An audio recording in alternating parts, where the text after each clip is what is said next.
பார்க்க போகிற கான்செப்ட் என்னன்னு பார்த்தீங்க அப்படின்னா இன்கிரீடியன்ஸ் தான். ஸோ இன்கிரீடியன்ஸ் பொறுத்த அளவுக்கு இது வந்து பைத்தான் மட்டும் வந்து கிடையாது. ஸோ இது ஜாவா, பைத்தான், C++ இந்த மாதிரி டெக்னாலஜிஸ்லேயும் வந்து யூஸ் பண்ணுறாங்க. ஸோ மோஸ்ட்லியாக வந்து இதை ஊப்ஸ் கான்செப்ட் தான் வந்து இருக்கும். அதாவது வந்து ப்ராஜெக்ட்காக தான் வந்து மோஸ்ட்லியாக வந்து யூஸ் பண்ணுவாங்க. அதிகமாக நம்ம ப்ராஜெக்டில் யூஸ் பண்ணுற கான்செப்டில் இதுவும் ஒன்று தான்.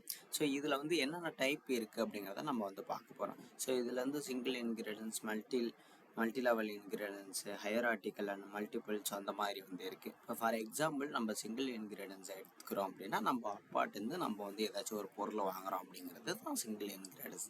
இதே மல்டி இன்கிரீடியன்ஸ் அப்படின்னா தாத்தாவிட்டேருந்து நம்ம அப்பா வாங்கியிருப்பாங்க, அப்பாட்டேருந்து நம்ம வாங்குகிறோம் அப்படிங்கிறது தான். ஓகேங்களா? ஸோ இந்த மாதிரி வந்து இருக்கும். அதே வந்து ஹையரார்டிக்கல் அப்படின்னா அப்பா அம்மா வந்து இருக்காங்க அப்படின்னா அவங்கள்ட்டேருந்து நம்ம வாங்குறது அப்படிங்கிற மாதிரி. ஓகேங்களா?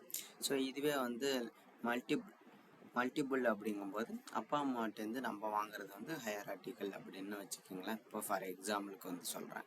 அதுவே வந்து இப்போ வந்து நம்மள்ட்டேருந்து அவங்க 2 பேரும் வந்து வாங்குறாங்க அப்படிங்கிற மாதிரி நம்ம வந்து வச்சுக்கலாம். ஸோ இப்படி தான் வந்து இருக்குது கான்செப்ட். அண்ட் ஃபர்தர் டெக்னாலஜிஸ்க்கான வீடியோஸ் எல்லாமே பின்னாடி வரும், வாட்ச் பண்ணுங்கள். ஓகேங்களா? தேங்க்யூ.